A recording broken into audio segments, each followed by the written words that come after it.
Prontinho, pessoal, agora a gente vai falar sobre a diferença das sinapses. Lembrem-se que tem sinapse química e sinapse elétrica. E a gente precisa entender um pouquinho da diferença, porque a gente aprende um tipo de sinapse que é a sinapse normal, que é a que tem neurotransmissor. E aí existe um tipo de sinapse que ela é praticamente passagem de energia, que é a elétrica. E aí a gente vai precisar diferenciar esses dois tipos, porque tem sinapse que é mais rápida, tem sinapse que precisa de neurotransmissor, certo? Para formar vesículas. Então a gente precisa fazer toda essa diferença. Então eu vou aproveitar essa imagem aqui para a gente ver literalmente essa diferença.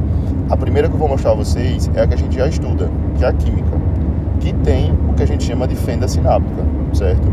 Os neurotransmissores vão ser secretados, e aí vocês sabem, tem neurotransmissor que são excitatórios, tem outros que são inibitórios, mas eles vão precisar formar vesículas. Então eles vão formar vesículas. Lembra que vai ter que ter a entrada de cálcio, certo? Então aqui, ó, entra cálcio e o cálcio vai liberar essas vesículas. E aí esses neurotransmissores vão para o neurônio pós-sináptico e vão estimular todo o processo. Então na sinapse química a gente fala que existem essas vesículas sinápticas. Existem receptores específicos que vão fazer todo o processo que vocês já sabem. Então, sinapse química é a sinapse normal que a gente estuda. Quando a gente fala de sinapse elétrica, muda a situação, porque eles não vão ter o que a gente chama de fenda sináptica. A fenda sináptica, onde estão esses neurotransmissores? Aqui não. Aqui a gente vai ter as junções, que são as junções gap, as gap junctions, que são junções que vão unir já essas duas células, que são dois neurônios. Então, o neurônio pré-sináptico e o pós-sináptico, eles vão estar unidos. Então, não necessariamente eles vão precisar de um neurotransmissor, porque o sinal ele vai chegar aqui e ele já vai passar direto. Por isso que a sinapse elétrica, a gente diz que ela é bem mais simples e bem mais direta, porque os potenciais de ação vão ser muito mais rápidos.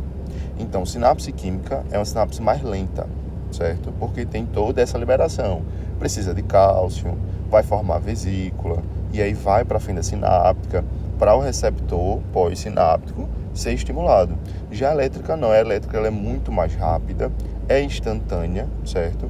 E ela, além disso tudo, a gente ainda diz que ela pode ser bidirecional, ou seja, diferentemente da química, o sinal ele pode vir e pode voltar também, certo? Então ela tem essa questão de ser bidirecional. Então, unidirecional, sinapse química, bidirecional, sinapse elétrica, certo? Então, o que quer dizer, meu senhor, isso de ser bidirecional? Os sinais, eles podem viajar em ambas as direções, certo? Então, existem essas grandes diferenças. Quando a gente fala de plasticidade, certo? A sinapse química, ela vai apresentar uma maior plasticidade. Por quê? Por ter muitos neurotransmissores. Uns vão ser, vocês todos já estudaram, a função dopamina, noradrenalina. Então, cada um vai ter sua função. Então, vai ter uma modulação maior e uma plasticidade maior. Quando a gente fala de sinapse elétrica, a gente fala que a modulação dela é um pouco limitada, porque só vai precisar da transmissão. Então, não tem muitos neurotransmissores que controlem essa sinapse do tipo elétrica. Então, a principal coisa que vocês precisam guardar é isso aqui. A gente tem essas junções aqui abertas, certo? Que já vão comunicar as duas células de forma direta. Não vão depender de neurotransmissores, certo? Se tiver, eles vão usar esse caminho e vão passar. Mas isso não quer dizer que precisa, certo, deles para acontecer todo o processo.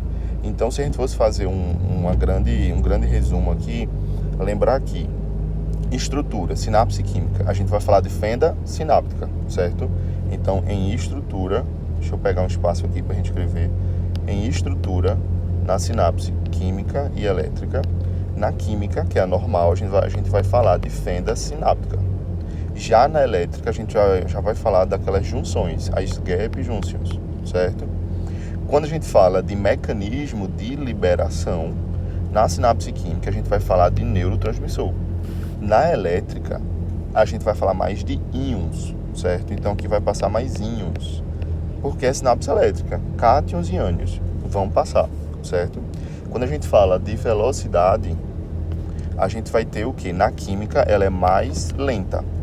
enquanto na elétrica a velocidade ela é mais rápida, certo? E o direcionamento, quando a gente fala em direcionamento, a química é unidirecional e a elétrica ela é bidirecional. E aí, depois de direção, certo? A gente fala de plasticidade, certo? A sinapse química, a plasticidade dela é alta, como a gente já estava falando, a modulação também, e a sinapse elétrica é baixa, ok? E aí, exemplos, meu senhor, exemplos de onde acontece isso, exemplos no organismo em si, né? A sinapse química a gente vê em cérebro, músculo, principalmente, certo? E a sinapse elétrica a gente vê muito, mas muito em células cardíacas, certo? Então aqui ó, no coração é o que a gente mais vê essa sinapse do tipo elétrica. Porque lembra que no coração a gente tem nó sinusal, nó atrial, são células específicas, células marca-passo, que fazem, certo, uma estimulação bem diferente, já que é um órgão totalmente autônomo, certo? Então, nesse jeito aqui a gente consegue diferenciar praticamente tudo de sinapse elétrica para uma sinapse química, certo?